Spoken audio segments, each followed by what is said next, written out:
పెళ్లికి సంబంధించింది ఇంకొక విషయం గురుగారు. ఈ పెట్టుపోతలు అనేది ఒకటి ఉంటుంది. అది చాలా పెద్ద పెళ్లిలోనే రకరకాల గొడవలకు దారితీస్తుంది. అవును. అసలు ఎవరికి ఏం పెట్టాలి? పెట్టుపోతలు అనేవి నిజంగా శాస్త్రబద్ధమేనా? అసలు ఎవరెవరికి ఏమేం పెట్టాలి? అదేమన్నా శాస్త్ర నియమాలున్నాయా గురుగారు? శాస్త్ర ప్రమాణాలు ఉన్నాయి కొన్ని. ఓకే. అవి కూడా తెలుసుకుందాం. ఓకే. పెళ్ళి అనేసరికి వచ్చేసరికి ఇదివరకు మనం చెప్పాం. ప్రాజాపత్యం అనే వివాహాలు ఇప్పుడు బ్రహ్మ వివాహం, ఆర్ష వివాహం అని చెప్పాం. బ్రహ్మ వివాహం అంటే వరకట్నం ఇచ్చేది, ఆర్ష వివాహం అంటే కన్యాశుల్కం ఇచ్చేది. ఈ ప్రాజాపత్యం అంటే ఎవరికి ఏమి ఇవ్వరు, ఇద్దరు ఈక్వల్ అన్నమాట. సో కొంచెం కొంచెం పెట్టుపోతలు, మేము ఇది పెడతాం మీరు ఇది పెడతాం అనేది ఒకటి వచ్చింది.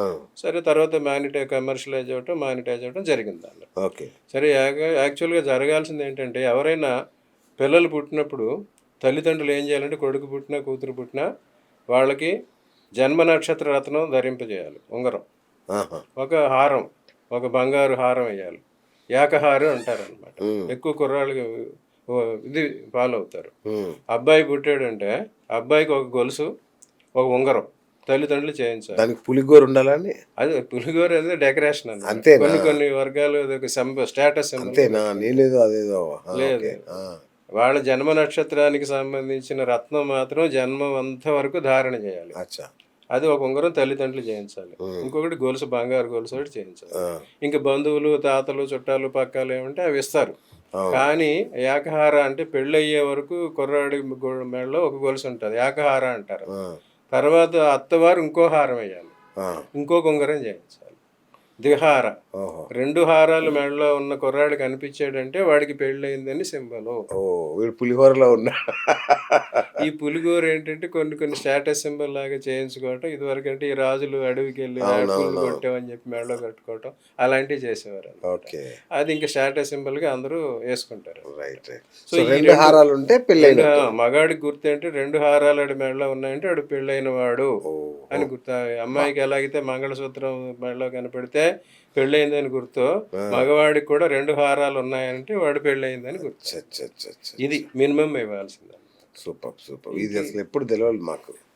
ఇవి మినిమం పెళ్ళిళ్ళు వాళ్ళు చేయాలి. ఇక వాళ్ళ శక్తి ప్రకారం ఇప్పుడు చెప్పాను కదా, తల్లిదండ్రులు గొప్పతనం పిల్లల పెళ్లిలోను ఆ రకంగా వీరంతా చూస్తున్నారు. యథాశక్తి వాళ్ళు ఏం చేయగలగాలో అదే చేయాలన్నమాట. ఇంకోటి ఏంటంటే అమ్మాయికి కంత అని ఒకటి ఉంటుంది, కొన్ని ఐటమ్స్ పర్టికులర్గా ఇవ్వాలన్నమాట. ఒక తాటాకు బుట్టలో కొన్ని ఐటమ్స్ అమ్మాయికి ఇవ్వాలన్నమాట.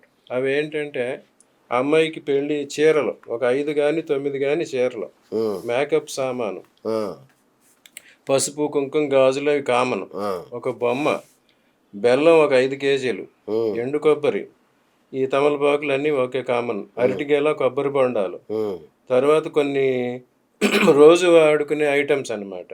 జీడిపప్పు, కిస్మిస్, బాదం, లవంగాలు, దాల్చిన చెక్క, యాలకులు, షాజీరా, అనాస పువ్వు, మరాఠీ మొగ్గలు, ఇవన్నీ కూడా ఒక బుట్టలో వేసిస్తారు అన్నమాట.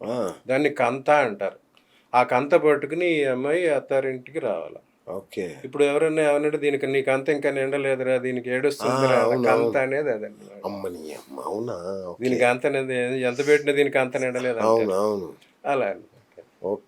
ఇవి ఉన్నాయి, ఇవి తెచ్చుకోవాల్సింది. ఇంకోటి ఏంటంటే వడికట్టు బియ్యం అని ఒకటి ఉంటాయి. అమ్మాయి వచ్చేప్పుడు వడికట్టు తీసుకోవాలి. ఆ వడికట్టుకి ఏంటంటే 5 గుప్పిళ్ళ బియ్యం, ఈ పసుపు కుంకుమ ప్యాకెట్లు, మేకప్ ప్యాకెట్లు, ప్లస్ కంద పిలక, కరివేపాకు, ఈ ఐటమ్స్ తీసుకొస్తారు. కంద స్థిరత్వానికి ప్రశస్తి అన్నమాట.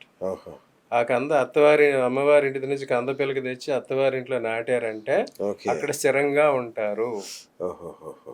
లేదా విడాకులు, విరహాలు. సో కంద అంటే ఇది మన కందగడ్డ.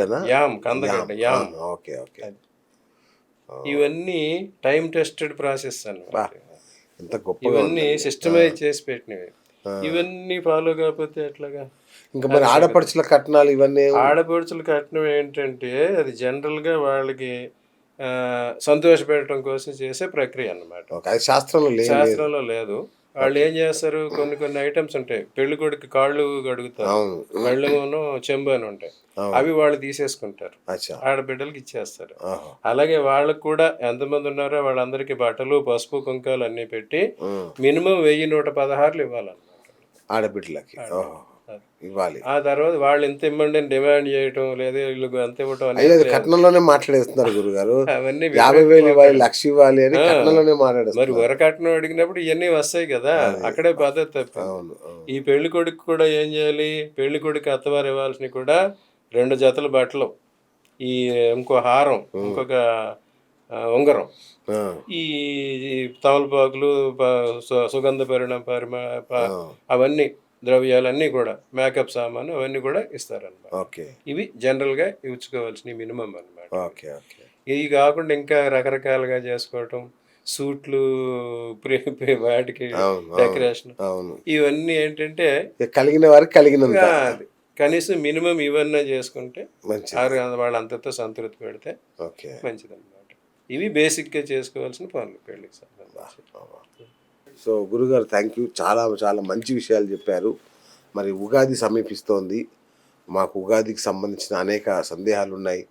ఉగాది ఆ తర్వాత రాశి ఫలాలు, రాజపూజ్యం అవమానాలు, ఆదాయ వ్యయాలు, ఇట్లాంటి చాలా ఉన్నాయి. సో వాటిని మీ గురించి చాలా సమగ్రంగా తెలుసుకోవాలని మా ప్రేక్షకులు ఆతృతగా ఉన్నారు. సో మరొక ఎపిసోడ్లో ఈ విషయాలన్నీ తెలుసుకుందాం గురుగారు. అవునా? తప్పకుండా. థ్యాంక్ యూ గురుగారు, thank you so much. Thank you. So చూసారు కదా, ఇది ఇవాల్టి మన కశ్యప్ గారితో మన దాన్ని ఏమంటారు, జ్యోతిష్య బ్రహ్మ అనొచ్చు మనం. ఎందుకంటే ఆయన అటువంటి బిరుదులు మీరు బిరుదులు లేకపోయినా పేరు ముందు ఒక 6 బిరుదులు, పేరు చివర ఒక 6 డిగ్రీలు నాకు ఇది మేము అవసరం ప్రేమతో లేదు. ఇస్తున్న బిరుదు గురుగారు, అది మీరు స్వీకరించాలి. it is- ఎందుకంటే it is my- నన్ను ఎందుకు చెప్తున్నాను గురుగారు అంటే, ఒక ప్రేక్షకుడు ఒకరు కనుక మీ దగ్గర జ్యోతిష్యం చెప్పించుకుంటే మేము గమనిస్తున్నాం కదా, వెంటనే వాళ్ళ ఇంటి పక్క వాళ్ళకి, వాళ్ళ బంధువులకి, అన్నలకి, తమ్ముళ్ళకి, ఇంట్లో మిగతా వాళ్ళకి కూడా చెప్పించుకుంటున్నారు. సో అంటే ఎంత నమ్మకం గురి కుదిరితే వాళ్ళు అలా చేయించుకుంటారు. అందుకే మిమ్మల్ని జ్యోతిష బ్రహ్మ అని నేను ఇస్తున్న బిరుదుని స్వీకరించాల్సిందిగా మనవి. చెప్పి జరిగేది వీళ్ళంతా చెప్పి 6 బిరుదులు, అవును, మీకు 6 ఇవ్వట్లా. ఆ తర్వాత 6 డిగ్రీలు. అవును, ఏ ఉపయోగం ఉంటుంది? Correct, ఆమె correct. ప్రాక్టికల్ ఆస్ట్రాలజర్, ఉన్నది చెప్తాం, ఉన్నది వారికి చేసుకోగలిగి చెప్తాం, అంతవరకే తప్పే no exhibitions and no inhibitions. Thank you, that is my policy. Thank you. అది మీ గొప్పతనం. సో చూసారు కదా కశ్యప్ గారితో, ఇది ఇవాళ బిఎస్ టాక్ షో. నేను మీ BS signing off. Hi friends, thank you for watching this video. ఈ వీడియో గనుక మీకు నచ్చినట్లయితే దయచేసి లైక్ చేయండి, షేర్ చేయండి. ముఖ్యంగా మా ఛానల్ 24/7 న్యూస్ టీవీని సబ్స్క్రైబ్ చేసుకోండి. ఆ తర్వాత మీ విలువైన అభిప్రాయాల్ని, మార్పులు, చేర్పులు, కావాల్సిన వీడియో ఏమన్నా ఉంటే మన వీడియో కింద కామెంట్ సెక్షన్లో కామెంట్ రూపంలో తెలియజేయండి. నమస్కారం, సాయిదంచిక మాట్లాడుతున్నాను. ప్లీజ్ సబ్స్క్రైబ్, షేర్, లైక్ చేయండి 24/7 టీవీ ఛానల్. హాయ్ నమస్తే, నేను మీ Sonia Akula. Please subscribe to 24/7 news TV. Hi అండి, అందరికీ నమస్తే. నేను Mankota Prasad. Please do subscribe 24/7 news TV.